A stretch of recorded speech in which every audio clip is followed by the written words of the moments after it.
Assalamualaikum warahmatullahi wabarakatuh. Bismillahirrahmanirrahim. Alhamdulillah wa syukurillah wala haula wala quwwata illa billahil aliyil azim. Amma ba. Saudara-saudaraku kaum muslimin rahimakumullah dan para penyimak video kali ini, Madia akan menganalisa ya satu akun dari murtadin yang bernama Rina Solihin ini, kalau nggak salah ya, Rina Solihin ini cukup menarik. Dia membahas bagaimana dia mencoba untuk mempertahankan argumen dia dalam kenubuatan Nabi Isa atau Yesus tersebut. Juga di sini dia bisa mencoba untuk membantah bahwa yang disalib itu sebenarnya katanya benar-benar Yesus. Oleh karena itu saya selaku muslim akan berusaha untuk semampu saya untuk mempertahankan kebenaran Quran surah An-Nisa ayat 157 itu gitu loh. Bahwa kebenaran ini memang benar-benar terjadi gitu loh. Bahwa yang disalib itu adalah orang yang benar-benar diserupakan. Oke, untuk itu mari kita sama-sama untuk mendengar apa yang ingin mereka sampaikan dalam hal ini. Oke, kita simak aja langsung ya.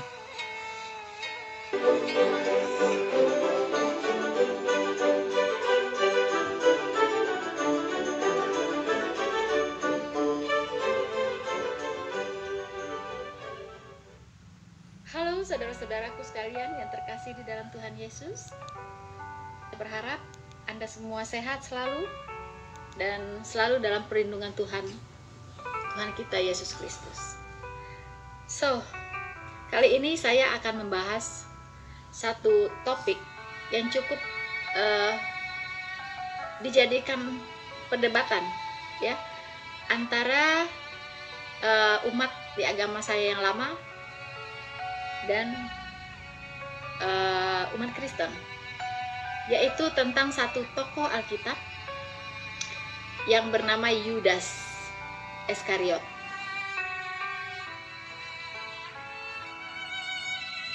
Oke. Yaitu salah satu. Oke, kita tanggapin dulu ya agar tidak kena copyright video ini, maka saya langsung tanggapin dulu bahwa Rina Solihin ini seorang yang mencoba untuk membuat suatu kebenaran itu dalam Yesaya itu betul-betul terwujud gitu loh. Yesaya 53 di sini. Mari kita simak kembali ya. Murid Tuhan Yesus yang membelot ya, yang memfitnah, yang yang tidak setia kepada Tuhan Yesus ya. Saya hanya akan menyorot yaitu pernyataan ya bahwa yang disalib itu bukanlah Tuhan Yesus ya. Yang disalib itu bukanlah Yesus, tetapi diserupakan. Sebenarnya kalau kita lihat sumbernya ya, sumber pernyataan ini itu ada di kitab saya yang lama ya, yaitu dikatakan bahwa Isa itu tidak disalibkan tetapi diserupakan. Nah, kalau itu disebut Isa tidak disalibkan, saya setuju ya, karena saya sudah pada prinsip bahwa Isa itu bukanlah Yesus Kristus Tuhan saya ya. Jadi kalau Isa mau dikatakan tidak disalibkan, hanya diserupakan, kalau Isa dikatakan bukan Tuhan, hanya nabi, kalau Isa dikatakan tidak mati dan tidak dibangkitkan, bagi saya it's okay gitu ya. Itu nabinya Anda gitu, no problem ya, nggak ada hubungan. Oke, kalau begitu, kalau Anda tidak mengakui Nabi Isa itu sama dengan Yesus, itu berarti menolak juga selama ini bahwa pendeta yang bernama Saifuddin Ibrahim yang menyamakan Isa dengan Yesus gitu loh. Seharusnya Anda koreksi dong pendeta Anda. bagaimanapun mereka pendeta Saiful ini menyamakan Isa dengan Yesus itu sendiri. Ini terbukti dari beberapa video dia yang mengatakan orangnya sama antara Isa dengan Yesus itu gitu loh. Nah, di sini bagaimanapun ini tetap harus menjadi nilai jualnya, karena ada yang berusaha menyamakan dari ajaran agama Anda sendiri gitu loh. Kita lanjut. Tuhan Yesus saya. Tapi ketika ada yang menafsirkan bahwa Isa itu adalah Tuhan saya, Yesus Kristus yang sudah mati di kayu salib, ya, menggantikan saya dihukum untuk menebus saya dari hukuman maut atau neraka. Nah, ini saya tolak.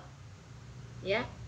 Saya tidak bisa terima bahwa Tuhan Yesus dikatakan tidak disalibkan tapi diserupakan. Ya. Ketika ditanya lagi, diserupakan oleh siapa? Ada yang berkata diserupakan oleh Yudas.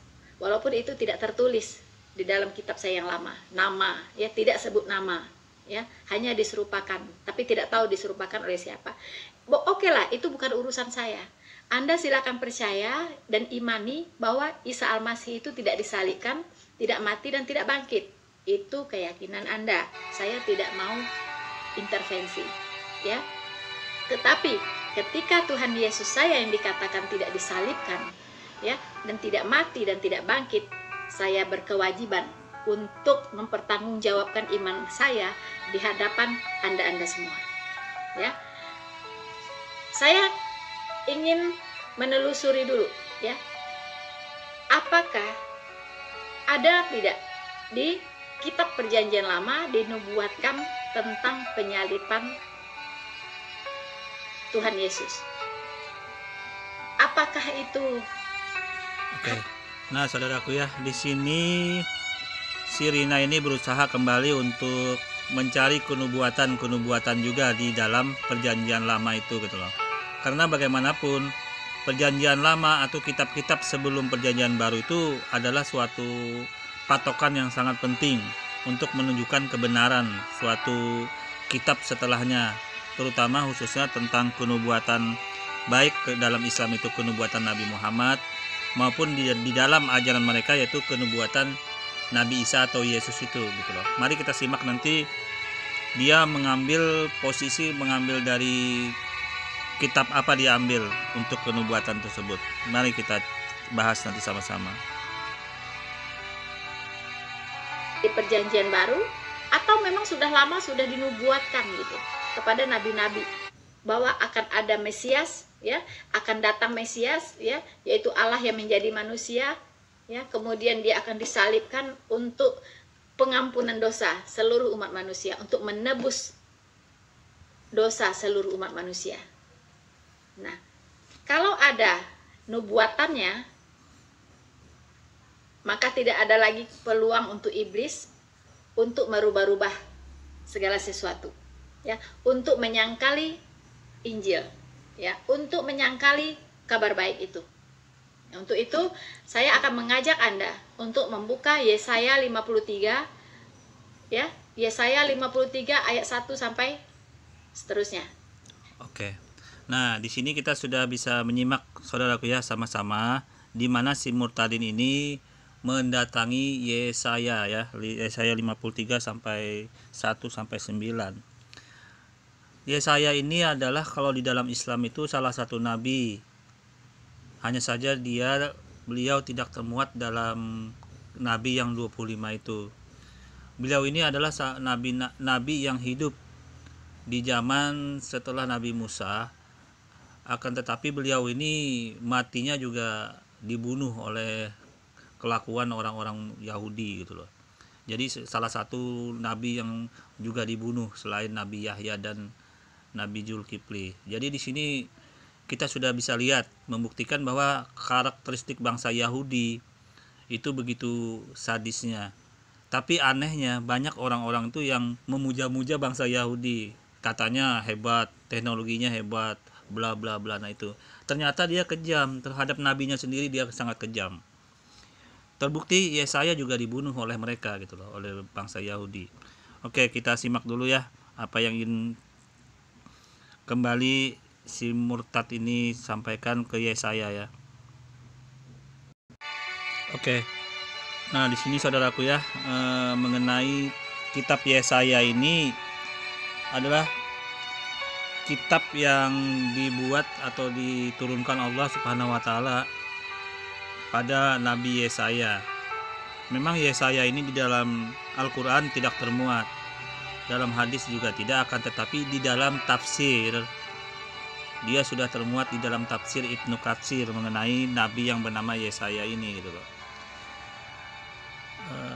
Mengenai Yesaya ini juga banyak orang yang menjadi mu'alaf dengan membedah buku Yesaya, kitab Yesaya ini. Orang banyak menjadi mu'alaf karena di Yesaya 42 sampai Yesaya 42 1 sampai 20 itu penuh dengan kenubuatan Nabi Muhammad yang nggak bisa dibantah lagi di dalamnya.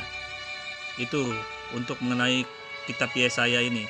Nah, maka dari itu kenapa si murtad ini tidak berani mendatangi Yesaya 42? Karena dia tahu dia tidak akan bakal bisa membuat di situ penggiringan bahwa yang disalib itu Yesus itu mati disalib, itu dia tidak bisa mendatangi itu gitu loh. Bagaimana dia bisa membantah kaum Tedar dan Sela di Yesaya tersebut 42 tersebut? Bagaimana dia bisa membantah bahwa yang akan dinubuatkan nanti itu orangnya itu akan menghancurkan berhala-berhala seperti Nabi Muhammad? Nah, itu dia nggak bisa membantah di dalam Yesaya 42 1 sampai 8 itu gitu loh. Nah, jadi di situ juga dia tidak bisa membantah bahwa akan keluar nanti pasukan yang dengan berjumlah 10.000. Pembebasan kota Mekah itu juga digambarkan dalam Yesaya 42 1 sampai 8. Nah, ini yang membuat orang itu banyak jadi mu'alaf, masuk Islam karena kebenaran di Yesaya 42 1 sampai 10 tersebut.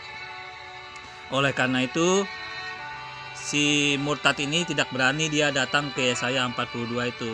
Dia datang ke Yesaya 53. Mari kita simak bahasan si murtad ini ke Yesaya 53 1 sampai dan seterusnya. Mari kita simak dia membahasnya bagaimana. Nanti kita juga akan bantah kalau ada yang kita tidak sesuai dengan pembahasan yang dia coba korelasikan dengan fakta pada PB itu sendiri. Mari kita simak ya. Adalah nubuatan ya yang sudah ditulis ya, sudah difirmankan oleh Allah kepada Nabi Yesaya, yaitu tentang pribadi yang disalibkan itu. Pribadi yang diimani oleh orang Kristen sebagai Tuhan Yesus untuk pengampunan dosa, untuk berkorban untuk menebus seluruh umat manusia dari api neraka, ya, dari penghukuman dosa. Nah, saya akan bacakan dan mohon didengarkan baik-baik dan disimak, ya, agar banyak orang paham bahwa penyaliban Yesus Kristus itu sudah dinubuatkan di kitab Yesaya, ya, 700 tahun sebelum itu terjadi. Anda boleh tidak percaya kepada Injil, kepada Perjanjian Baru, tapi Anda tidak boleh percaya kepada Perjanjian Lama. Ya, ada dua umat yang akan protes, yaitu orang Yahudi dan Kristen.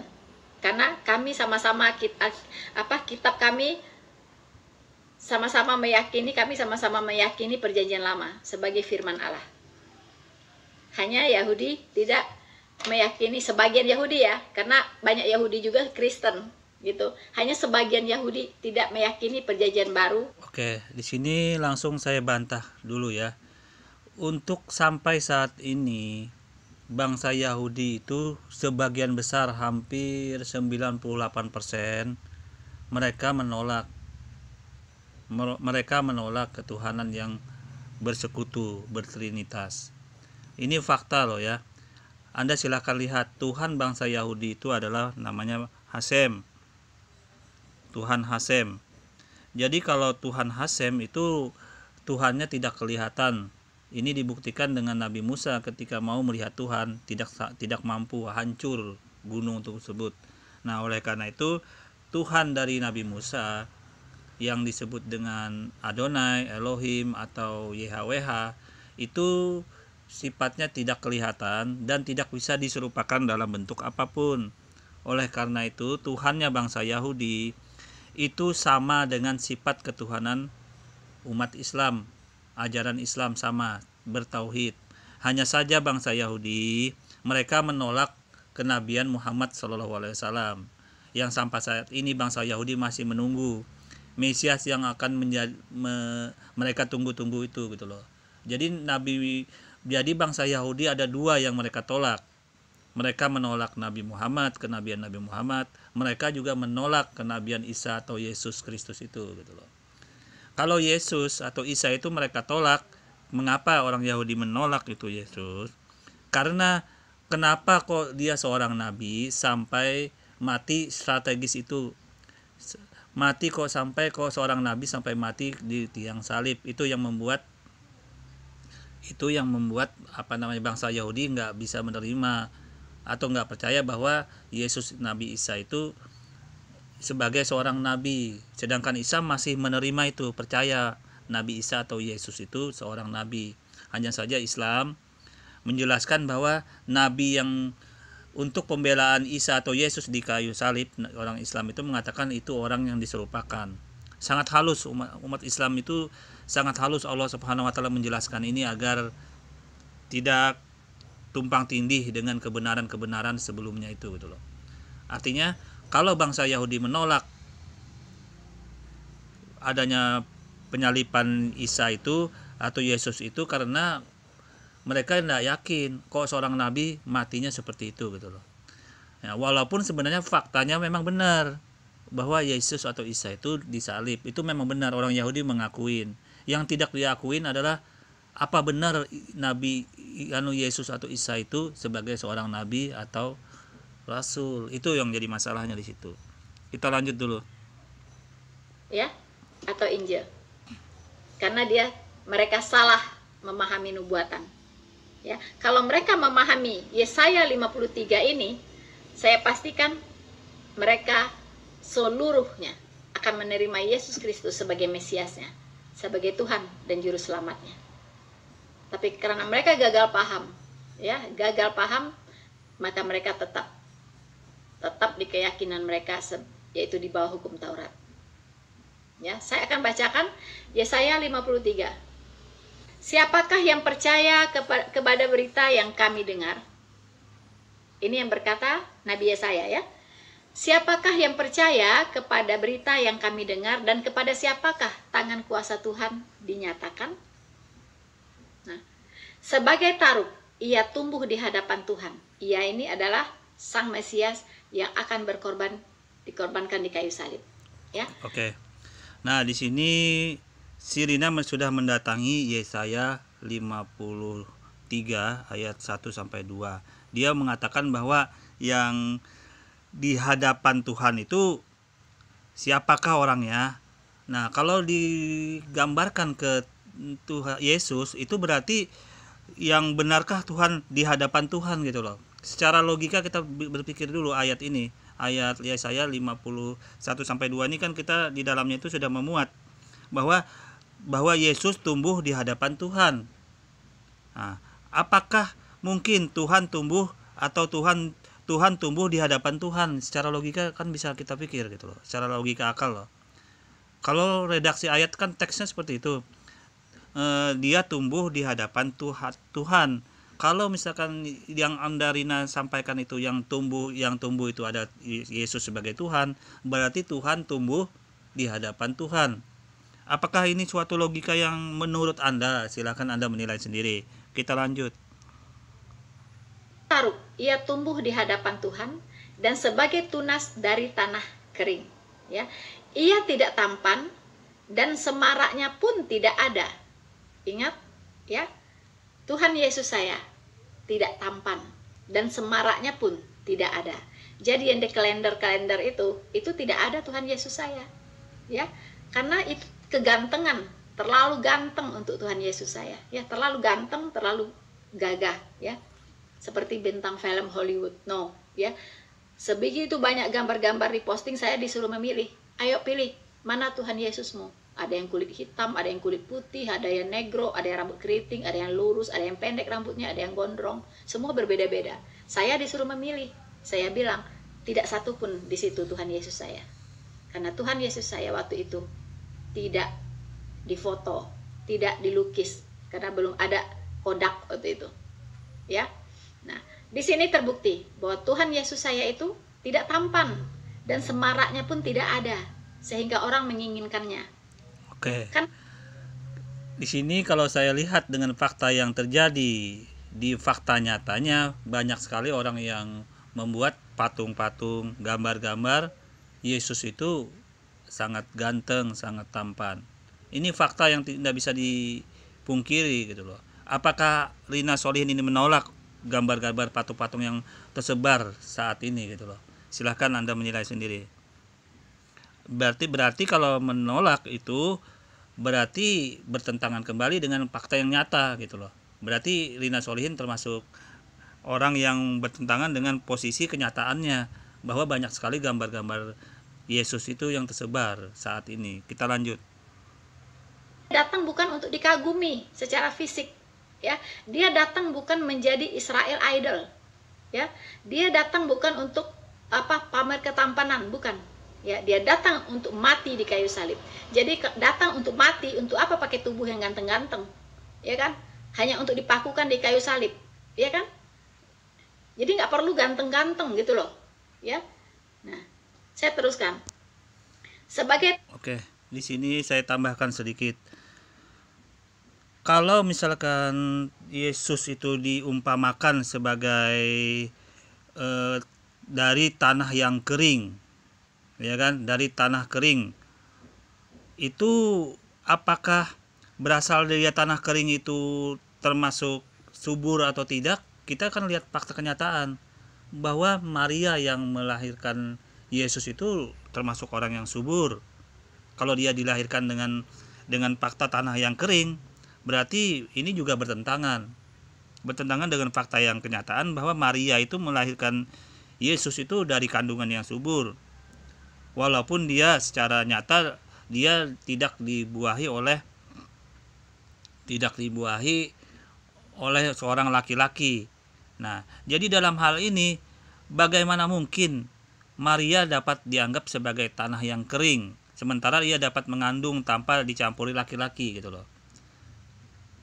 Nah, jadi kalau saya nilai ya, Maria itu tanah yang subur kalau saya nilai sih, bukan tanah yang kering. Kalau pikiran saya sih, yang cocok kalau saya nilai di posisi ini mending lihat ke ibu kandungnya Yohanes Pembaptis. Itu Anda bisa lihat di dalam Lukas 1 sampai 7. Lukas 1 ayat 7 Anda bisa lihat. Itu kalau saya lihat lebih fokus, lebih cocok ke sana jalurnya. Nah, jadi kalau saya menilai sini, bagaimanapun ini ketidakcocokan lagi kembali terjadi di Yesaya 53 ayat 3 ini, 2 sampai 3 ini gitu loh. Oke, kita lanjut dulu ya.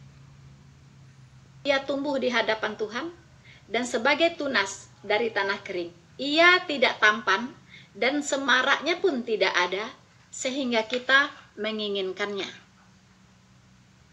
Sehingga kita memandang dia, ya. Jadi saking nggak tampannya, memandangnya pun kita nggak mau gitu. Orang nggak mau waktu itu.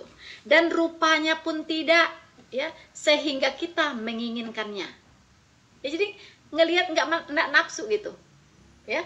Ya, bayangkan aja lah ngelihat cowok tapi biasa-biasa aja gitu, nggak menimbulkan ketertarikan untuk saat memandang dia.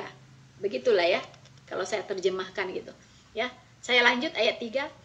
Ia dihina dan dihindari orang, ya. Seorang yang penuh kesengsaraan dan yang biasa menderita kesakitan. Ya, dia sengsara, dia dihina, ya. Dia di segala macam kan diludahi dan sebagainya, ya. Ia sangat dihina sehingga orang menutup mukanya terhadap dia, ya. Dan bagi kita pun dia tidak masuk hitungan, ya. Oke. Sekarang saya jawab langsung. Bukankah Isa atau Yesus itu mengajar? dia mengajar loh keliling. Itu sudah dilukiskan di dalam Bible itu sendiri.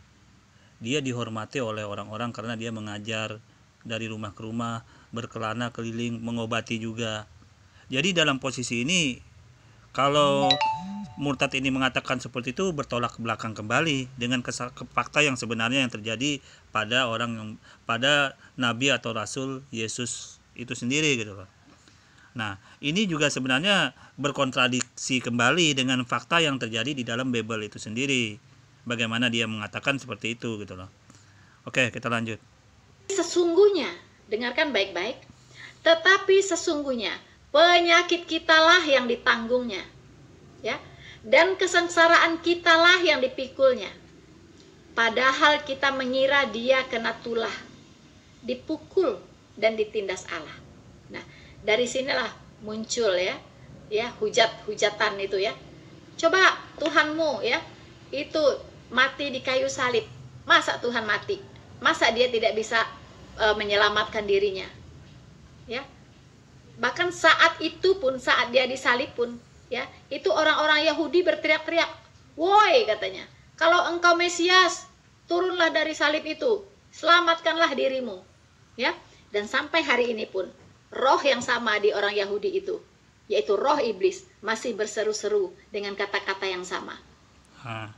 Inilah yang di dalam Al-Quran itu disebutkan bahwa orang-orang Yahudi itu masih ragu-ragu akan kebenaran kenabian Yesus ini. Ini yang dimaksudkan oleh Al-Quran. Sebenarnya mereka tuh nggak yakin.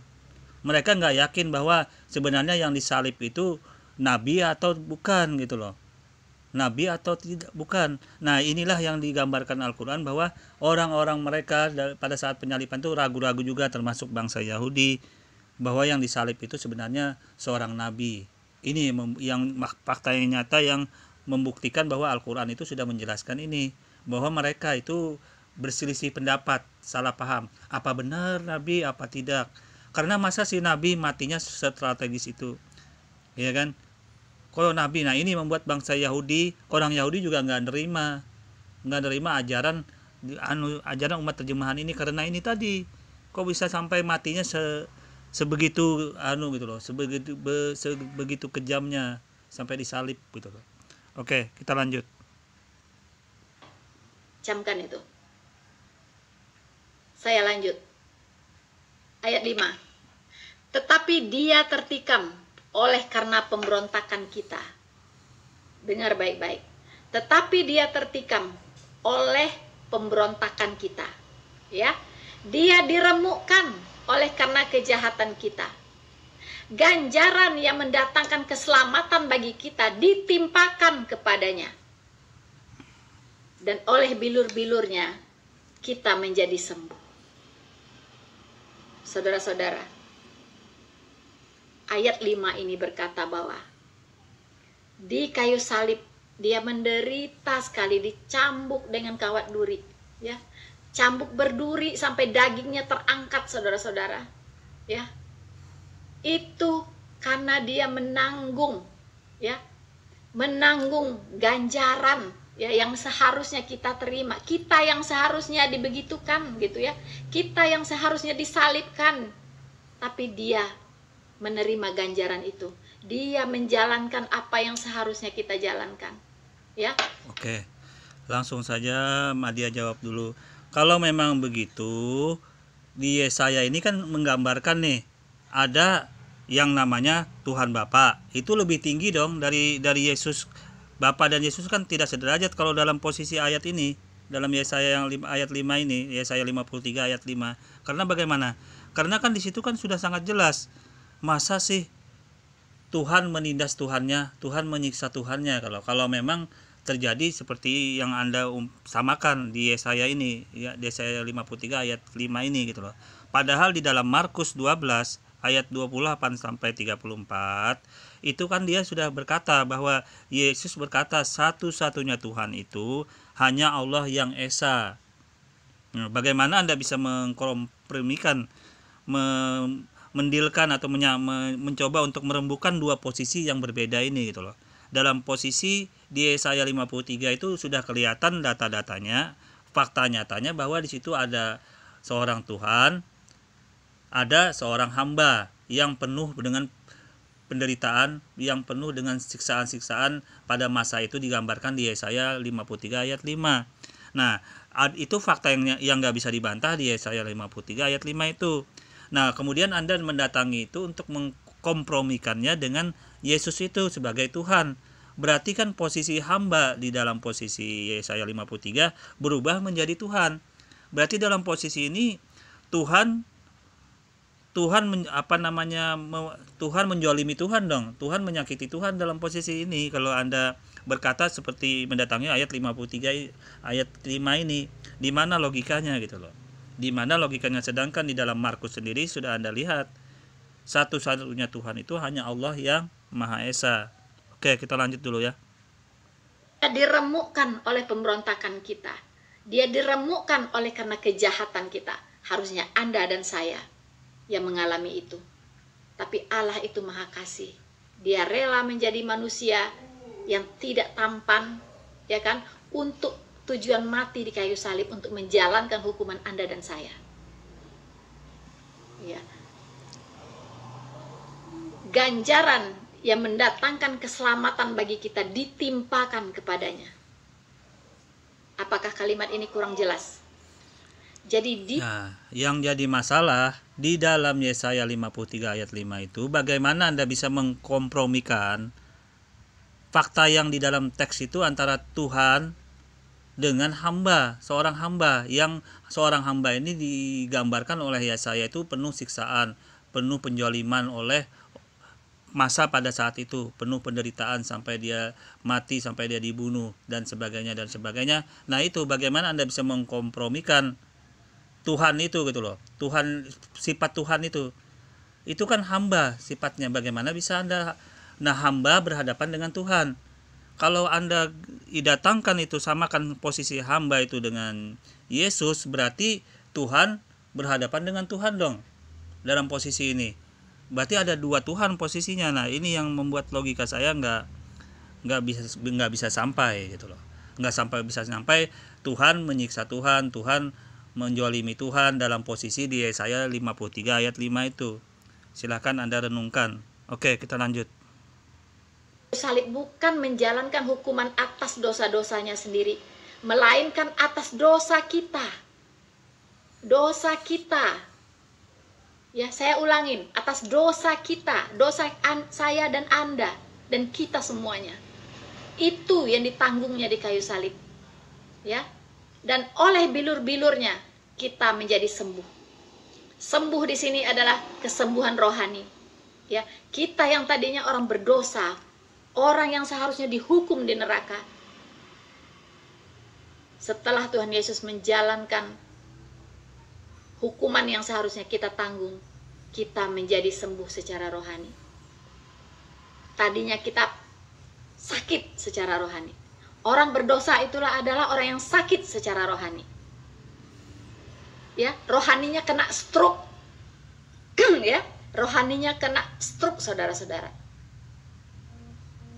Tapi Tuhan Yesus sangat mengasihi umat manusia.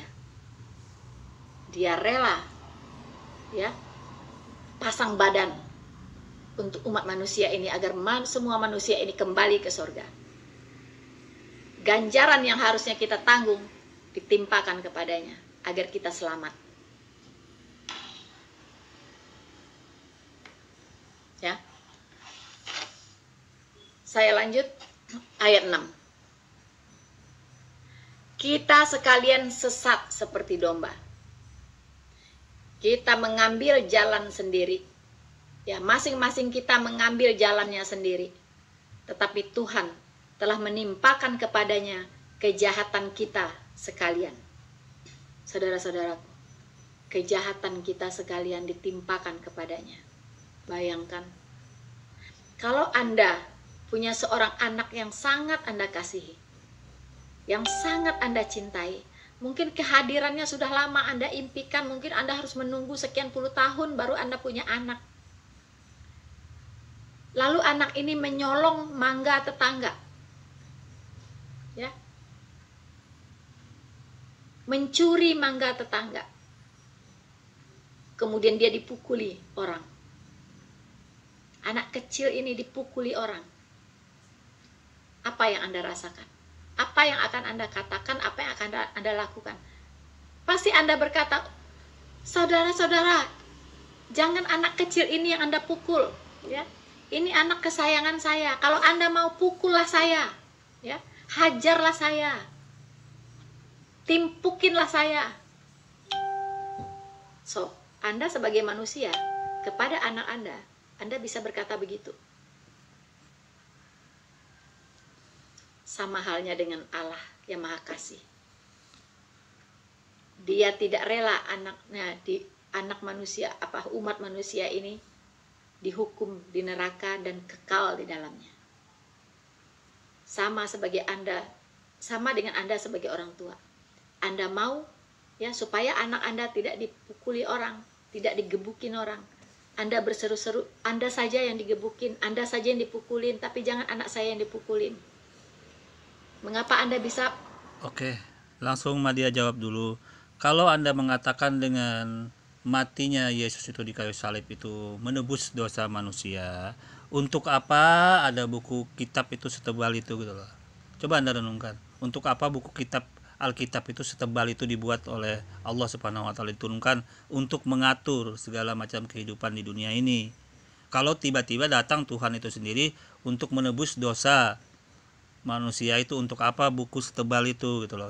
Alkitab, kitab suci setebal itu didatangkan Allah untuk mengatur kehidupan manusia agar roda kehidupan manusia itu sesuai dengan kebenaran yang diinginkan oleh Tuhan. Kalau dia mengampuni dosa-dosa orang itu berarti otomatis tidak perlu lagi aturan-aturan yang mengatur segala kebenaran-kebenaran di dalam Bible itu. Kalau memang Tuhan itu turun untuk menebus dosa manusia itu gitu loh. Untuk apa gitu loh. Saya pertanyakan ini, untuk apa buku Alkitab setebal itu diturunkan. Nah, oleh karena itu ini juga menunjukkan suatu keadilan Tuhan apabila adanya nanti pengadilan Tuhan di akhirat, itu kan menunjukkan suatu pembedaan antara orang yang baik dengan orang yang jahat. Kalau yang baik itu nanti ada timbangannya sendiri, yang baik, yang jahat juga ada timbangannya sendiri dan hukuman sendiri, seperti surga dan neraka. Untuk apa kalau misalkan ada surga dan neraka kalau tiba-tiba diampuni dosa-dosa orang itu semuanya sehingga masuk surga semua, dikemanakan neraka itu gitu loh. Kita lanjut. Bisa merasakan itu, bisa berkata demikian, kenapa? Karena Anda mengasihi anak Anda, bukan? Karena Anda sangat menyayangi anaknya Anda, bukan? Lalu mengapa Anda tidak percaya ketika Allah menyayangi Anda? Ketika Allah menyatakan kasihnya kepada Anda, kenapa Anda tolak? Kenapa Anda malah menghujatnya, menganggapnya sebuah kebodohan?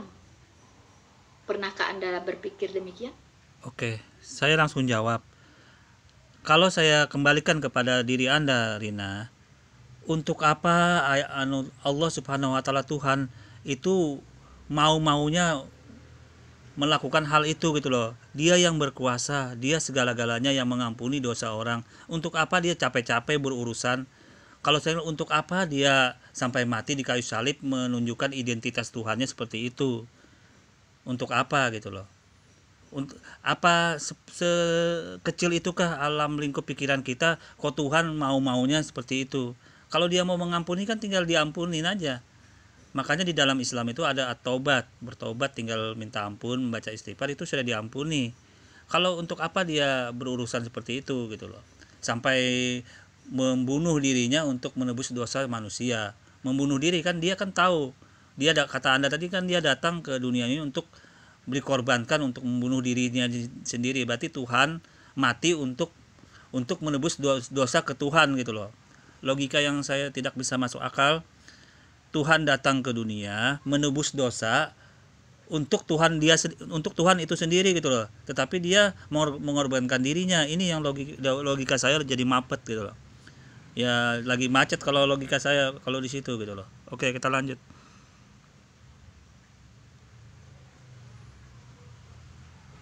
So, Saya lanjut ayat 7. Dia dianiaya, tetapi dia membiarkan diri ditindas dan tidak membuka mulutnya, seperti anak domba yang dibawa ke pembantaian. Seperti induk domba yang keluh di depan orang-orang yang menggunting bulunya, ia tidak membuka mulutnya. Persis saat Tuhan Yesus dibawa ke tiang salib,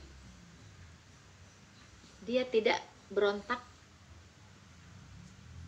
dia tidak melawan. Bahkan satu murid, ya kan, membawa pedang dan menebas telinga seorang imam, malah dimarahin oleh Tuhan Yesus. Simpan pedangmu. Kamu kira saya tidak bisa mengirim beribu-ribu malaikat untuk menolong saya? Lalu telinga imam itu, orang Yahudi itu, diambil oleh Tuhan Yesus dari lantai mungkin, atau dari jatuh ke lantai, udah copot saudara-saudara, ditebas langsung copot telinganya. Diambil lagi oleh Tuhan Yesus, ditempelkan, set, dipasangkan kembali seperti sedia kala. Oke, kita langsung jawab dulu, membantah argumen si Rina ini. Kalau Anda mengatakan bahwa Yesus itu tidak melawan atau tidak berusaha untuk menghindari serangan mau penangkapan dan penyalipan itu, Anda silahkan lihat dalam Lukas 22 ayat 36. Jawab mereka, suatu pun tidak, katanya kepada mereka, tetapi sekarang ini siapa yang mempunyai pundi-pundi, hendaklah ia membawanya. Demikian juga yang mempunyai bekal. Dan siapa yang tidak mempunyai, hendaklah ia menjual jubahnya dan membeli pedang. Nah, ini artinya Yesus itu menyiapkan diri, apakah untuk bekal melarikan diri atau bekal untuk menghadapi serangan-serangan dari Romawi dan orang Yahudi. Ini sudah terbukti dari Lukas 22 ayat 36. Jadi dia tidak semudah itu. Bahkan dia berdoa sebelum dia mau ditangkap, itu dia berdoa kepada Tuhan Bapa, Yesus itu sendiri. Nah, jadi kalau dikatakan dia menyerahkan diri, saya nilai tidak seperti itu, tidak semudah itu Anda menggiring opini. Anda akan bertentangan dengan Matius 26 ayat 38. Lalu katanya kepada mereka, hati-hati, hatiku sangat sedih, seperti mau mati rasanya, kata Yesus ini. Tinggallah di sini dan berjaga-jagalah dengan aku. Itu menandakan Yesus itu sudah mengetahui dia bakal kena serangan, makanya dia berusaha untuk menjaga dirinya gitu loh. Dan ditemani dengan murid-muridnya. Ini kewaspadaan Yesus, bukan berarti dia mau menyerahkan diri dalam posisi ini. Di Matius 26 ayat 40, silakan Anda cek. Setelah itu ia kembali kepada murid-muridnya itu dan mendapati mereka sedang tidur. Dan ia berkata kepada Petrus, tidakkah kamu sanggup menjaga-jaga 1 jam dengan aku? Artinya dia menegur dia berbicara dengan Petrus, tidakkah kamu sanggup berjaga-jaga 1 jam dengan aku? Nah, ini menandakan Yesus itu sudah berusaha bersiap siaga, bukan malah Anda katakan tadi, bukan malah dia menyerahkan diri. Ini terbentur kembali dengan Bible Anda sendiri dalam posisi ini. Ini dibantah kembali. Makanya dalam Al-Quran tersebut sudah menjelaskan bahwa sebelum terjadinya penyalipan itu juga di dalam Bible menggambarkan fakta yang sebenarnya. Anda silahkan lihat di Markus 14 ayat 36. Katanya, ya Aba, ya Bapa, tidak ada yang mustahil bagimu. Ambillah cawan ini daripadaku. Tetapi janganlah apa yang aku kehendaki, melainkan apa yang engkau kehendaki. Ini sudah sangat jelas di dalam Markus ini menandakan bahwa Yesus itu bukan Tuhan. Karena dia berkata kepada Bapaknya, berarti Tuhan yang sebenarnya itu Bapa. Sedangkan Yesus menggambarkan di Markus 14 ayat 36 ini sebagai seorang hamba, sebagai seorang nabi. Bagaimana Anda mau mengatakan bahwa dia mau menyerahkan diri saat mau disalib tersebut gitu loh. Di dalam Mazmur, silahkan Anda cek Mazmur 22 ayat 21. Selamatkanlah aku dari mulut singa dan dari tanduk banteng, Engkau telah menjawab aku. Jadi dalam posisi ini saya nilai berkontradiksi sekali, artinya jauh sekali, berbeda betul dengan apa yang Rina ini sangkakan dia mau menyerahkan diri. Tidak seperti itu. Ini saya jawab dengan dalil, dengan dasar di ayat Babel itu sendiri. Oke, kira-kira dalam posisi ini sudah sangat jelas ya, menggambarkan bahwa sebenarnya fakta yang kebenaran Al-Quran itu sudah juga dijawab dalam Babel itu sendiri. Kita lanjut. Jadi Tuhan Yesus memang datang untuk disalibkan. Dia berkata, memang untuk inilah aku datang. Untuk disalibkan. Untuk menanggung dosa seisi dunia. Setiap orang yang mau percaya kepadanya. Jadi bukan karena dia tidak bisa menyelamatkan diri. Bukan karena dia tidak berdaya. Tapi memang itulah tujuannya datang ke dunia ini. Oke. Yang menjadi perhatian, berbicara agama itu harus didasari dalil atau ayat. Ada nggak dalilnya di dalam Babel ini yang menjelaskan bahwa dengan matinya Yesus di kayu salib seperti yang Anda sampaikan ini, itu dia sudah menebus dosa manusia. Ada nggak dalil ayatnya? Kalau cuma bermain logika-logikaan ya itu semua orang bisa. Saya tadi sudah tampilkan dalil dasar di dalam Babel yang menolak bahwa Yesus itu menyerahkan diri. Ternyata Yesus itu bersiap-siap berdoa, bersiap-siap untuk menghadapi serangan-serangan dari Yahudi dan Nasrani yang ingin menangkap Yesus itu sendiri. Oke, kita lanjut. Semoga Anda paham. Saya lanjut ayat 8. Sesudah penahanan dan penghukuman ia terambil. Artinya setelah disalibkan, ya, pukul 3 sore dia menyerahkan nyawanya dan berseru, sudah selesai. Setelah dia menyerahkan nyawanya. Oke. Kalau Anda mengatakan di Yesaya 53 ayat 8 ini Anda korelasikan dengan Yesus, Yesaya ini kan menggambarkan suatu hamba kaum, di situ juga ada terdapat Yehuda. Ya kan, Yehuda, pembebasan bangsa Israel juga pada saat itu. Jadi banyak sekali tokoh-tokoh atau figur-figur yang digambarkan Yesaya itu sebelum masa datangnya Isa atau Yesus itu sendiri gitu loh. Jadi kalau Anda menggambarkan seperti itu, dari awal Yesaya 1 sampai 7 tadi menggambarkan tidak bisa ditarik kesimpulan kebenarannya itu Yesus yang diinformasikan sebagai nubuat di Yesaya itu. Dari awal itu sudah saya bantahkan semua. Tidak ada kecocokan dalam posisi ini gitu loh. Kita lanjut dulu ya. Berseru, sudah selesai. Apa yang sudah selesai, saudara-saudara? Yaitu karya penebusan, karya keselamatan, penyelamatan yang sudah dia selesaikan di kayu salib.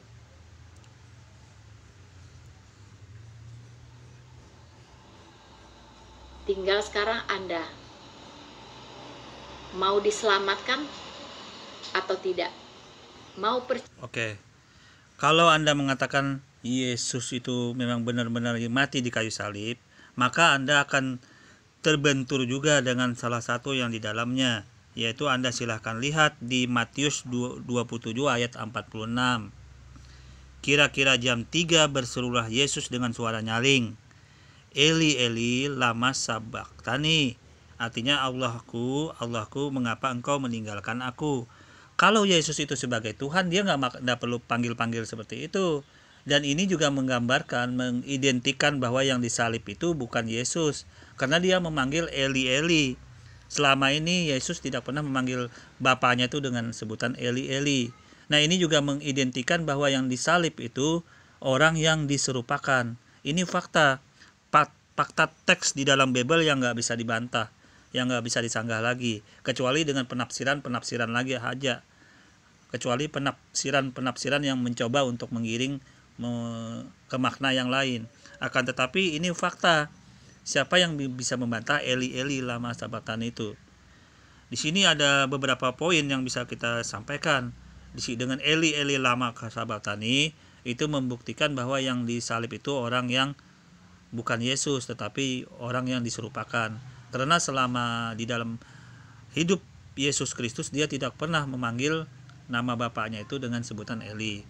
Nah, dalam posisi Eli ini pun dia menggambarkan bahwa yang disalib itu bukan Tuhan. Masa Tuhan menyalib Tuhan gitu loh. Yang disalib itu seorang hamba, seorang manusia. Ya kan, ini sangat kuat sekali gitu loh. Walaupun sebenarnya Anda mencoba menggiring opini bahwa yang disalib itu ada kemanusiaannya, itu urusan Anda. Tetapi dalam posisi fakta nyatanya ini terjadi. Bahwa yang disalib itu dia memanggil Eli Eli. Berarti ada Tuhannya yang di atas lagi yang dia sebut. Oke, jadi dua-duanya mengkonter semua ini.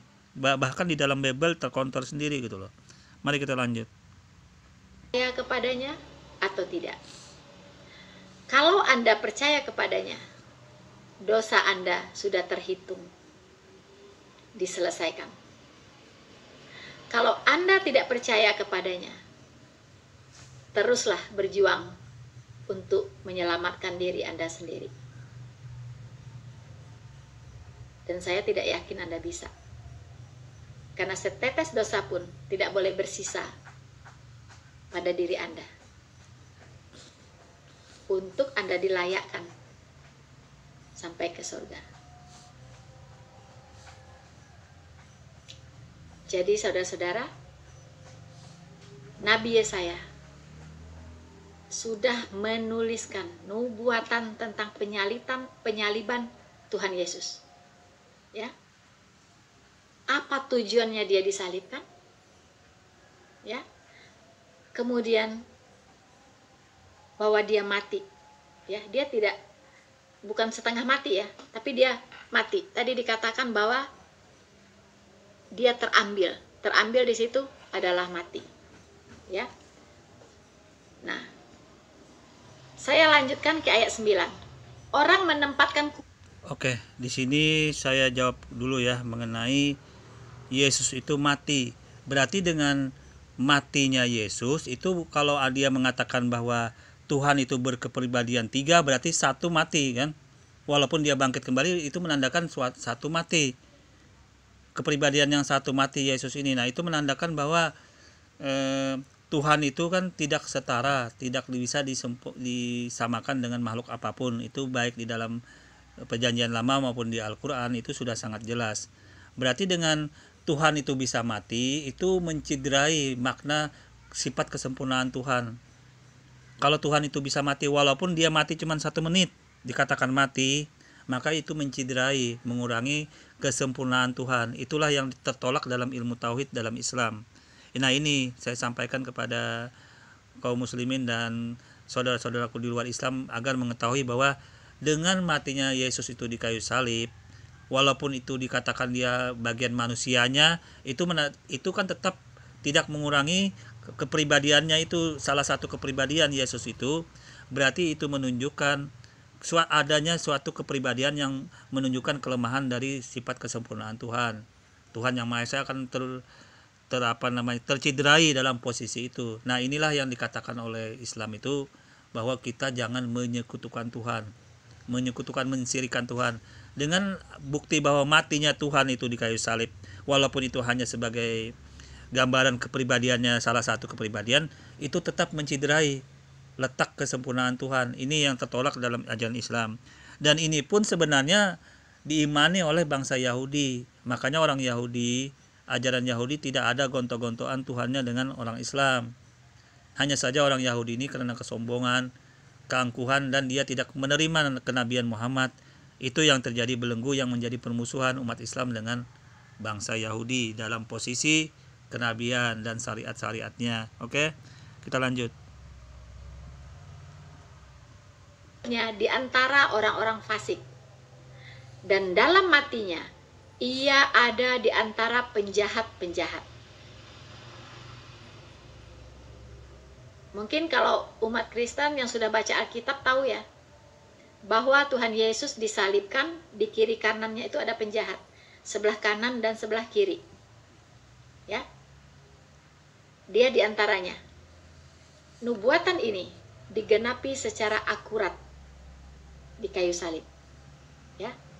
Dan penjahat yang di sebelah kanannya saat itu bertobat, percaya kepada Yesus Kristus. Dia percaya ya kepada Yesus sebagai Tuhan dan juru selamatnya. Lalu Tuhan Yesus berkata kepadanya, "Sekarang ini juga engkau akan bersama-sama dengan aku di Firdaus." Ya. Siapa dia? Sudah begitu rupa ya di kayu salib, dalam keadaan terpaku. Dia bisa memberikan jaminan keselamatan kepada penjahat yang ada di sebelah kanannya. Sekarang ini juga engkau akan bersama-sama dengan aku di Firdaus. Siapa dia? Siapa dia?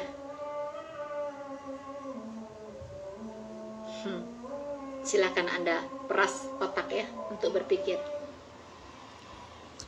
Silakan Anda dengarkan itu ajan yang ada di latar belakang Anda itu loh. Itu suatu kebenaran yang nggak bisa Anda pungkiri lagi. Allahu Akbar, Allah Maha Besar. Kita lanjut dulu. Saya lanjutkan. Sekalipun ia tidak berbuat kekerasan, ya, dan tipu tidak ada dalam mulutnya. So, dia tidak berdosa. Ya. Makanya Tuhan Yesus berkata, "Tolong buktikan kalau aku berbuat dosa." Ya. Karena dia adalah Allah. Dia adalah Allah yang maha suci, yang maha kudus, datang ke dunia ini menjadi manusia. Ya. Jadi tetap dia mempertahankan sifat kekudusannya. Dia tidak mengingkari atau melanggar kekudusannya, walaupun dia menjadi manusia. Itu bedanya dengan manusia biasa, ya. Jadi Yesus Kristus adalah manusia ilahi. Oke, di sini saya sampaikan kembali dari Yesaya 53 sampai ayat 1 sampai 10 itu menggambarkan itu seorang hamba. Itu dulu yang perlu saya sampaikan. Apakah seorang hamba yang Anda sampaikan ini sama identiknya dengan Tuhan yang Anda sampaikan, dengan Yesus Anda katakan Tuhan? Tentunya jauh berbeda. Seorang hamba Allah dengan Tuhan itu kan berbeda. Jadi kalau Anda mendatangi Yesaya ayat 1 sampai 10 penubuatan di situ, berarti Anda bertentangan dengan sifat seorang hamba. Di dalam sana itu menggambarkan hamba Allah. Semuanya di situ menggambarkan hamba Allah yang penuh dengan penderitaan, pengorbanan, dan sampai dibunuh, sampai dikubur dan sebagainya. Dan itu juga tidak identik dengan fakta bahwa yang Anda gambarkan itu sebagai Tuhan. Karena di dalam teks-teksnya itu berhadapan antara Tuhan berbicara langsung dengan hambanya itu. Jadi kalau Anda berusaha mengkompromikan dalil di situ di ayat 53 Yesaya itu, maka Tuhan berhadapan dengan Tuhan, karena Anda katakan hamba Allah ini adalah sebagai Tuhan. Berarti kan tidak nyambung nih, Tuhan berhadapan dengan Tuhan artinya. Nah, ini fakta logika yang nggak bisa Anda bantah dan Anda bisa kompromikan lagi bahwa tertolak semua yang Anda sampaikan di nubuatan Yesaya 53 ayat 1 sampai 10. Kita lanjut. Yang tidak tersentuh oleh dosa. Bahkan dia berkuasa mengampuni dosa. Ya. Makanya Tuhan Yesus berkata, kamu harus tahu, anak manusia itu berkuasa mengampuni dosa. Lalu orang Yahudi bingung, ya kan? Siapa dia? Kok dia bisa-bisanya bicara dia berkuasa mengampuni dosa? Dia ini menghujat Allah ini. Gitu, ya. Ya, jadi Tuhan Yesus tetap menunjukkan otoritas keilahiannya. Walaupun dalam kondisinya sebagai manusia. Dia mengatakan bahwa dia berkuasa mengampuni dosa. Siapa dia? Siapa dia yang berkuasa mengampuni dosa? Silakan Anda jawab sendiri. Ya, saya lanjutkan. Tetapi Tuhan berkehendak, Tuhan dalam huruf besar itu bicara tentang Allah Jehovah. Ya. Allah Jehovah, Allah Tritunggal. Ya. Dalam Alkitab Tuhan itu huruf besar semua, itu berarti tulisannya huruf besar semua, itu berarti Allah Jehovah Tritunggal. Ya. Tetapi Tuhan berkehendak meremukkan dia dengan kesakitan. Oke.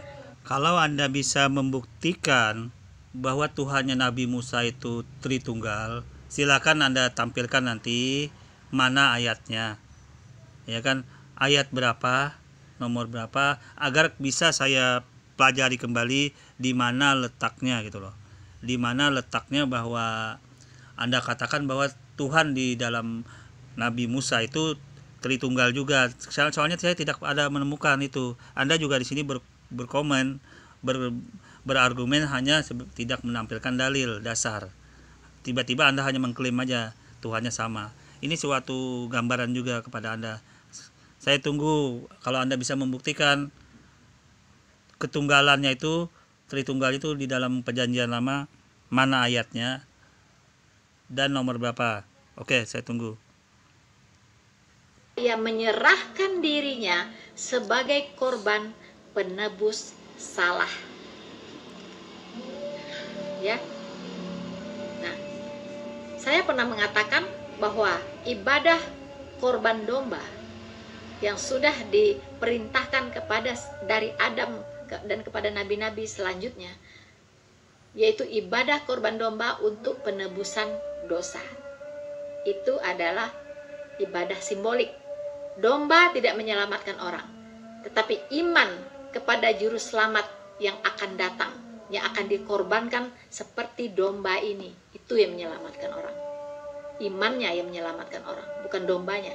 Ya, tetapi di kitab Yesaya sudah disebutkan domba hakikatnya, yaitu dia yang diremukkan ya dengan kesakitan apabila dia menyerahkan dirinya sebagai korban penebus salah. Jadi dia menyerahkan diri sebagai korban penebus salah. Ya, makanya waktu dia ditangkap sebelum waktunya, ya sebelum waktunya datang tiba untuk disalibkan, Tuhan Yesus nyumput, ya lari, ya sembunyi dan sebagainya, karena waktunya belum tiba, gitu. Tapi setelah tiba waktunya untuk disalibkan, dia justru menyerahkan dirinya. Waktu dia mau ditangkap, malah dia berkata, akulah orang yang kau cari itu. Oke. Kalau Anda mengatakan seperti itu, tadi saya sangat banyak dalil di ayat Anda sendiri yang menjelaskan bahwa Yesus itu malah menyuruh murid-muridnya itu untuk mempersiapkan bekal dan membeli pedang. Untuk apa mereka Yesus itu kalau tidak bersiap-siap untuk menghadapi serangan-serangan para tentara Yahudi Romawi dan orang Yahudi yang ingin menangkap mereka. Dan di sini juga menggambarkan pada saat Yesus itu disalib, itu di dalam Bible itu pun terjadi perbedaan waktunya. Ya, Anda silakan dilihat perbedaan waktunya itu gitu loh. Perbedaan Yohanes 1 ayat 39, di Yohanes 4 ayat 6, di Yohanes 4 ayat 52, di Yohanes 19 ayat 14. Itu semua perbedaan dan waktu. Coba Anda lihat waktu-waktunya itu loh. Di Matius 20 ayat 3, di Matius 20 ayat 5, di Matius 20 ayat 5, di Matius 20 ayat 6. Nah, itu menggambarkan bahwa pada saat proses penyalipan penangkapan Yesus sampai disalib itu ada yang mengatakan jam 3 matinya di kayu salib, ada yang sebelum jam 3, ya kan? Dan waktunya juga ada yang mengatakan jam 3 malam, ada jam 3 sore, ada yang karena mendung dan bla bla. Jadi semua berkontradiksi semua di dalam Bible itu yang menjelaskan waktu penyalipan itu gitu loh. Itu yang jadi pemikiran saya, menandakan bahwa memang benar-benar terjadi bahwa kebenaran Al-Qur'an yang menggambarkan bahwa orang yang diserupakan itu betul-betul terbukti dalam fakta digali dalam Bible itu sendiri pun sudah bisa menjawab dengan perbedaan waktu loh ya. Perbedaan waktu penyalipan itu. Ada yang menjelaskan jam 3, ada yang jam 9, ada yang jam 12. Mana yang benar gitu loh. Masa dalam satu waktu terjadi perbedaan, orang-orang menggambarkan waktu penyalipan itu. Ya kan? Seharusnya kan walaupun beda-beda penulisnya waktunya tetap sama. Walaupun berbeda-beda orang yang menulis itu gitu loh. Tetap sama waktunya. Kalau dikatakan oh beda waktu, orangnya tinggal di sini bla bla bla. Itu kan menandakan bahwa orang itu bukan saksi mata. Bukan saksi mata yang melihat penyaksian Yesus itu disalib. Kalau dikatakan begitu, kembali lagi diragukan kembali kebenaran dalam Bible itu sendiri, dalam Babel itu yang menggambarkan waktunya penyalipan itu. Oke, ini juga membuat kembali penguatan bahwa Quran tersebut yang benar-benar diserupakan menjadi sangat kokoh gitu loh. Kita lanjut.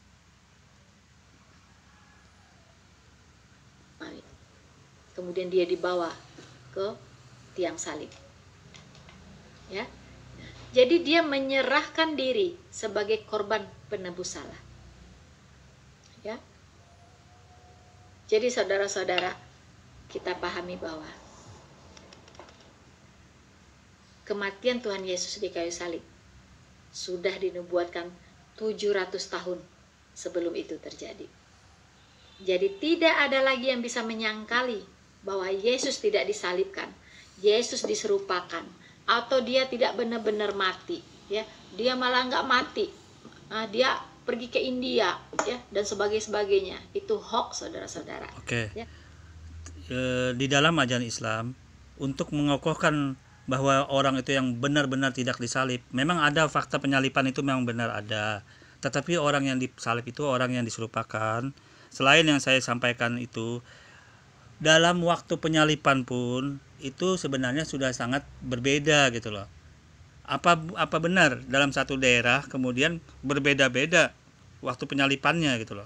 Ada di Markus 15 ayat 25 melawan Yohanes 19 ayat 14. Ya. Silahkan Anda lihat di Markus itu kan saya sampaikan di Markus itu menjelaskan waktunya yaitu di Markus yang saya sampaikan Markus 15 itu jamnya ya, jam 15.25. Di Markus 15 ayat 25, di Yohanes 19 ayat 14. Anda bisa lihat ya, saya lihatkan. Nah, itu bisa dilihat. Kalau di Markus itu jam 9 ketika ia disalib. Kalau di Yohanes 19 ayat 14 dia jam 3. Nah, ini juga mendukung membacking kebenaran bahwa yang disalib itu orang yang diserupakan gitu loh. Karena di dalam Bible itu sendiri terjadi kontradiksi waktu penyalipan itu. Oke lah kalau dia berkata, oh waktunya itu berbeda-beda setiap daerah yang menulis itu. Kalau berbeda-beda setiap yang menulis, berarti saksi matanya kan berbeda-beda nih yang menyaksikan orang yang disalib itu. Apakah bisa berbeda orang yang disalib itu, saksi matanya berbeda-beda juga melihatnya.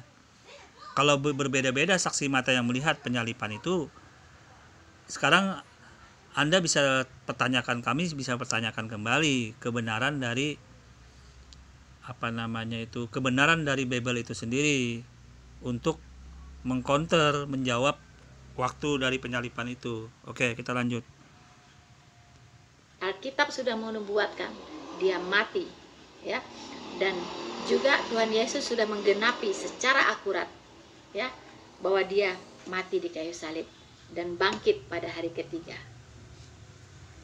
Ya, nah kembali kepada tokoh yang dijadikan ya, termasuk di fitnah ya, bahwa dia menggantikan Yesus di kayu salib. Kasihan banget Yudas ini, ya. Yudas Iskariot ini sungguh kasihan nasibnya. Pertama, dia sudah bunuh diri, menyesal gara-gara mengkhianati Tuhan Yesus, ya kan? Ya. Kemudian dia difitnah lagi, ya. dia menggantikan Tuhan Yesus disalibkan.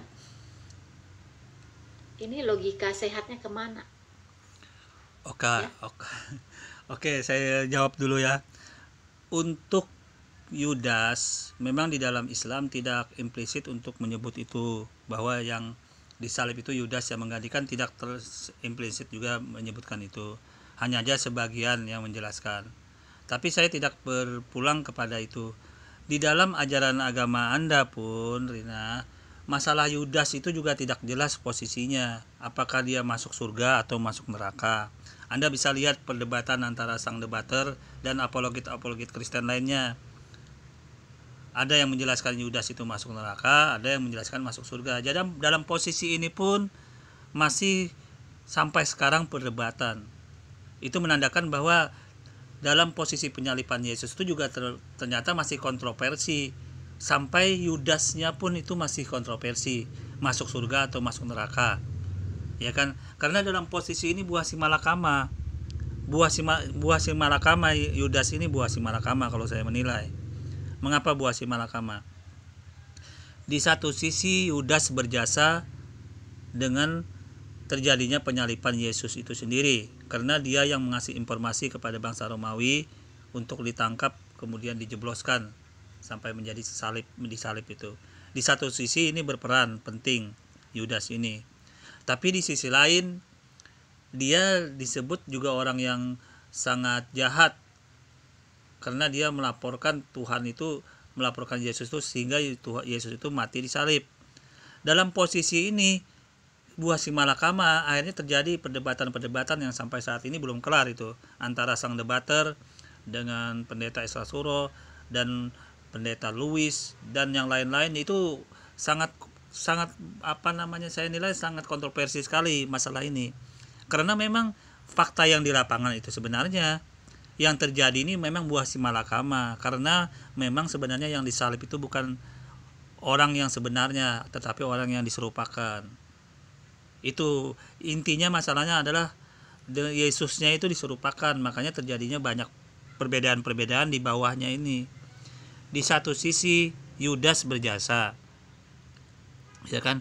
Yudas berjasa karena Yudas dipengaruhi iblis.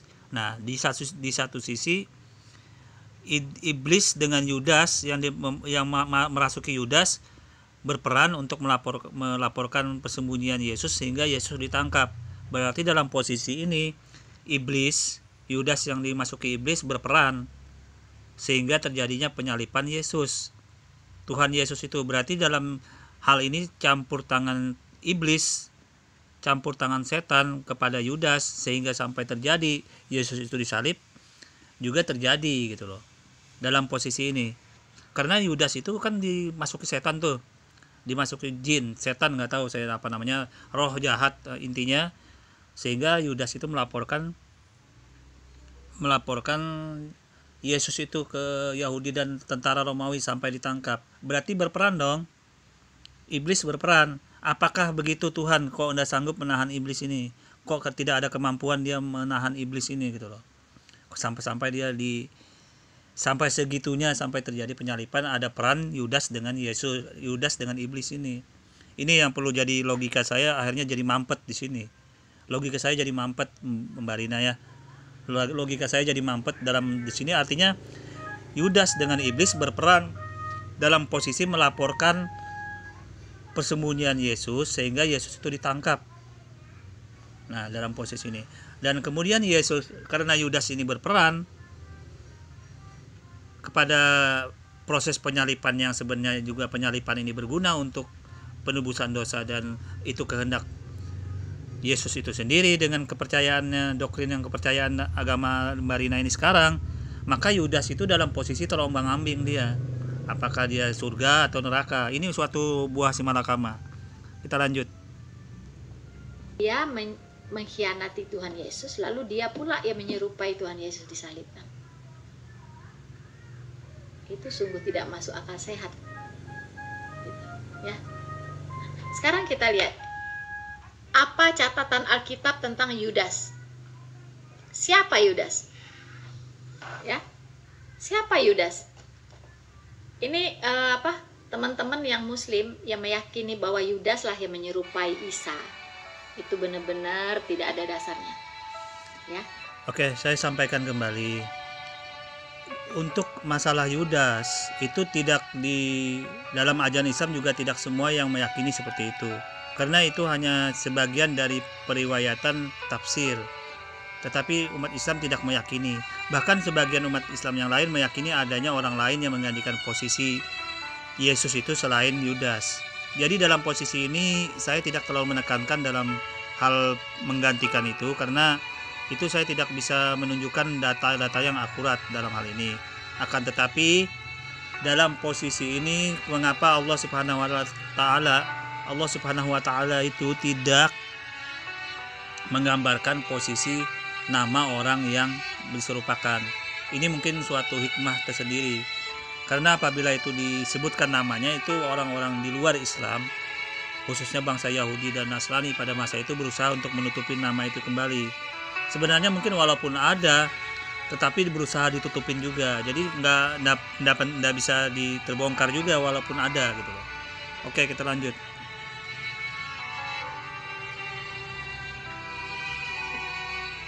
Nggak tahu yang menyerupai Isa siapa, saya nggak tahu.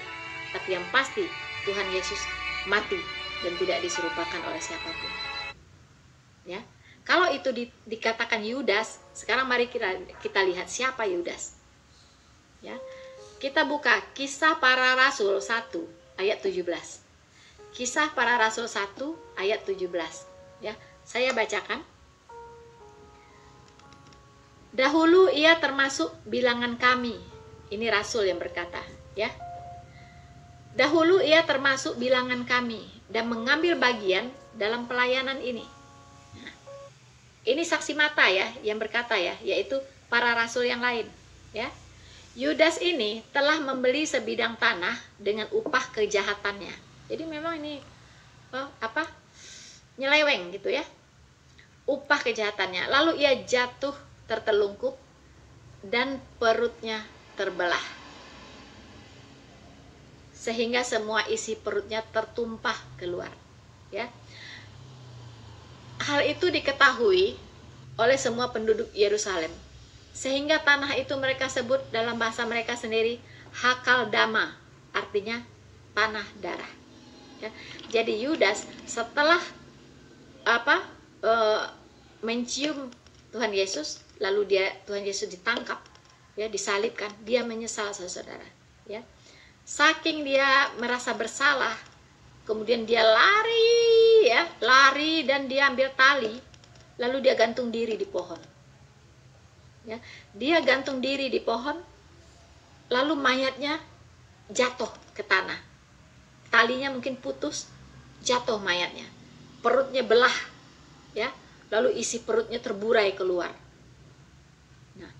Ini disaksikan oleh semua penduduk Yerusalem waktu itu, ya. Jadi ini kuat secara hukum, ada saksi, ya, ada saksinya, ya. Jadi isi perutnya terburai keluar, makanya tanah itu disebut tanah darah. Dan sampai hari ini Anda mau ke Israel silakan, ya, mau ke Yerusalem silakan, cari di situ tanah darah mana. Disitulah Yudas Iskariot gantung diri, lalu mayatnya jatuh, perutnya terbelah, pecah, isi perutnya keluar semua. Oke, berbicara masalah Yudas, kalau saya nilai juga di dalam Bible Anda itu ada dua yang berkontradiksi, ya. Kalau di dalam Matius ayat 27 ayat 5 itu kan sudah sangat jelas Yudas itu menggantungkan diri. Nah, kemudian di Kisah Para Rasul 1 ayat 18 itu Yudas membeli sebidang tanah dengan upah kejahatannya, lalu ia jatuh tertelungkup dan perutnya terbelah. Saya tahu Mbak Rina berusaha untuk mengkompromikan ini. Dua ayat ini Anda coba untuk mengkompromikan kedua ini dengan posisi bunuh diri dengan gantung diri, kemudian jatuh dengan perut terbelah dan isi perutnya tertumpah keluar. Saya tahu dalam posisi ini Anda mencoba mengkompromikan ini, tetapi Anda akan terbentur kembali dalam waktunya. Nah, itu loh. Di Matius 27 5-7, maka ia pun melemparkan uang perak itu ke dalam bait suci, lalu pergi dari situ dan menggantungkan diri. Iman-iman kepala mereka mengambil perak itu dan berkata, tidak diperbolehkan memasukkan uang ini ke dalam peti persembahan, sebab ini uang darah. Sesudah berunding mereka membeli dengan uang ini tanah yang disebut tanah tukang priuk untuk dijadikan tempat pekuburan orang asing. Nah, dari ayat ini Yudas mati sebelum tanah dibeli oleh imam kepala, ya kan? Itu Yudas mati dari ayat ini di Matius 27 5-7 itu Yudas matinya sebelum dia membeli tanah di imam kepala. Nah, sedangkan Anda cek ya, Kisah Para Rasul 1-18 itu dia telah membeli sebidang tanah dengan upah kejahatannya. Lalu ia jatuh tertelungkup dan perutnya terbelah sehingga semua isi perutnya tertumpah keluar. Di ayat ini Yudas mati setelah dia membeli tanah. Jadi bagaimana mengkompromikan sesuatu fakta yang berbeda. Posisi bunuh dirinya oke lah Anda bisa kompromikan. Tetapi pada saat membeli tanah dan sesudah membeli tanah itu yang Anda bakal terbentur di sini. Nah, ini yang membuat Anda mencoba untuk mengkompromikan dua ayat ini terbantahkan fatal, sangat terbantahkan. Jadi di dalam Yudas ini pun sebenarnya kontroversi di dalam dalil ayat yang Anda sampaikan di Bible itu. Matius 27 6-7, imam-imam kepala mengambil uang perak itu dan berkata, tidak diperbolehkan memasukkan uang ini ke dalam peti persembahan, sebab ini uang darah. Sesudah berunding mereka membeli uang itu tanah yang disebut tanah tukang priuk untuk dijadikan tempat pekuburan orang asing. Nah, di ayat ini kan sudah sangat jelas yang membeli adalah para imam kepala, ya. Kemudian di Kisah Para Rasul 1-18, Yudas ini telah membeli sebidang tanah. Coba ingat, saya ulang. Yudas ini telah membeli sebidang tanah. Telah membeli, saya garis bawahi, telah membeli dengan upah kejahatannya. Lalu ia jatuh tertelungkup dan perutnya terbelah sehingga semua isi perutnya tertumpah keluar. Di ayat ini yang membeli tanah adalah Yudas sendiri. Sebab Anda bisa menilai sendiri yang membeli tanah itu siapa? Yudas sendiri. Jadi terbentur ya di sini ya, dua benturan yang Anda tidak bakal bisa kompromikan lagi dalam posisi ini gitu loh. Kemudian di Matius 27 6-8, imam-imam kepala mengambil uang perak itu dan berkata, tidak diperbolehkan memasukkan uang ini ke dalam peti persembahan, sebab ini uang darah. Sesudah berunding mereka membeli dengan uang itu tanah yang disebut tanah tukang priuk untuk dijadikan tempat pekuburan orang asing. Itulah sebabnya tanah itu sampai hari ini disebut tanah darah. Nah, disebut alasan tanah darah adalah karena tanah yang dibeli oleh imam kepala, yaitu tanah tukang priuk itu dibeli dengan uang darah. Itu maksudnya.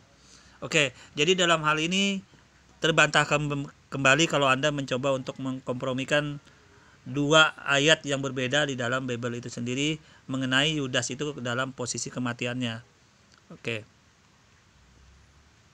Apa mungkin dia menggantikan Tuhan Yesus di kayu salib? Beda ceritanya, ya. Nggak ada hubungannya sama sekali.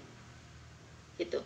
Sebelum Tuhan Yesus disalibkan itu, mungkin sebelum dia menyesalnya luar biasa gitu, ya. Menyesalnya luar biasa. Baru sadar ya bahwa yang dia khianati itu adalah Tuhan. Buka lagi ayat 3-nya. Pada waktu Yudas yang menyerahkan dia, dia ini Tuhan Yesus ya, melihat bahwa Yesus telah dijatuhi hukuman mati, menyesallah ia. Nah, itu kan dia menyesal. Ketika Tuhan Yesus dijatuhi hukuman mati, si Yudasnya menyesal. Lalu ia mengembalikan uang yang 30 perak itu.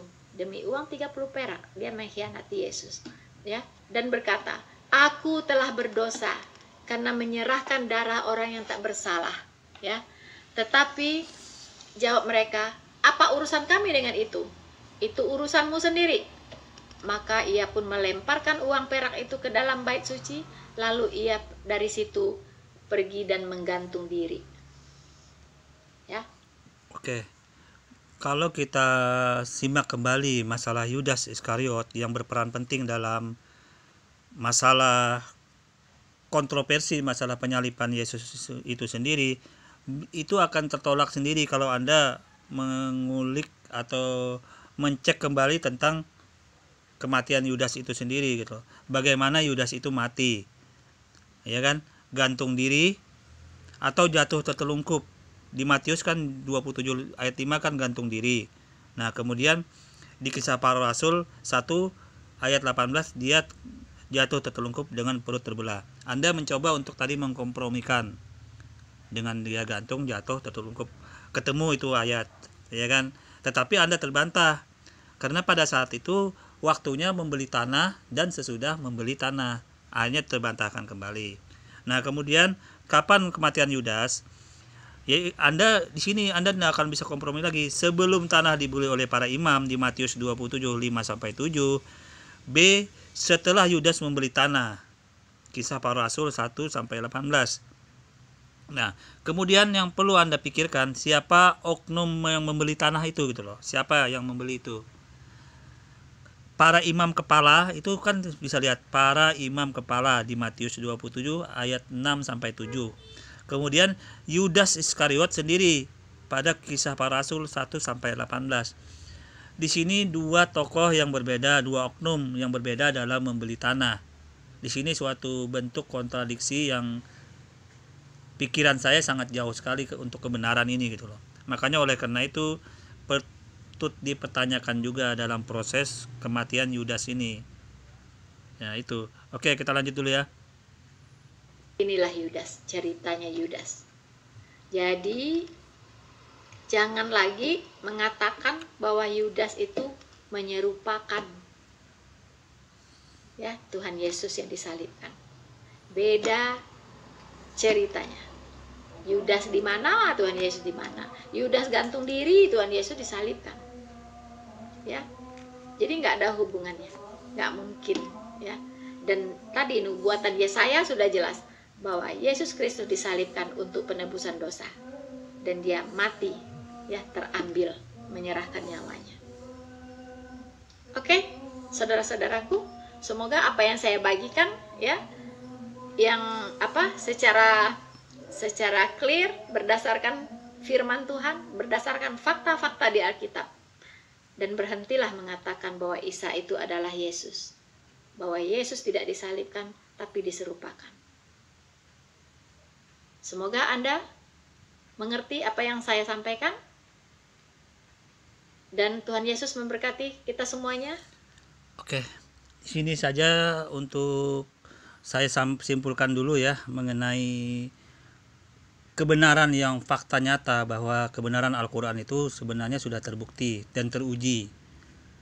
Kebenaran ini bisa dibuktikan dengan melihat dari Bible itu sendiri, ditambah didukung dalam Al-Quran, dan dikorelasikan dengan fakta-fakta nyata dalam pendalaman materi dari Bible itu, yang kemudian bila dikompromikan atau dirujuk kepada ayat yang bahwa yang disalib itu orang yang diserupakan, itu sudah terbukti benar bahwa yang disalib itu adalah orang yang diserupakan.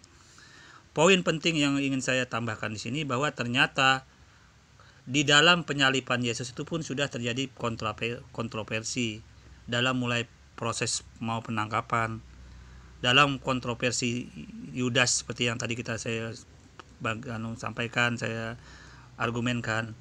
Kontroversi pada saat dia di atas waktunya pun kontroversi, waktu penyaliban kontroversi. Sudah di tiang salib pun kontroversi juga dengan menyebut Eli Eli tadi. Nah, kemudian setelah dikubur pun kontroversi juga bahwa masa Tuhan bisa mati, ya kan? Walaupun hanya 1 menit namanya mati, ya Tuhan kau mati. Walaupun itu identitas pribadinya kau mati. Nah, itu semua berkontroversi.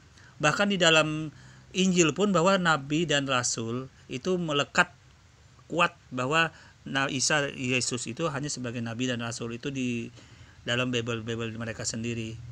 Nah, ini yang menggambarkan memang benar-benar terjadi bahwa yang disalib itu adalah orang yang diserupakan. Oke? Kurang lebihnya saya mohon maaf.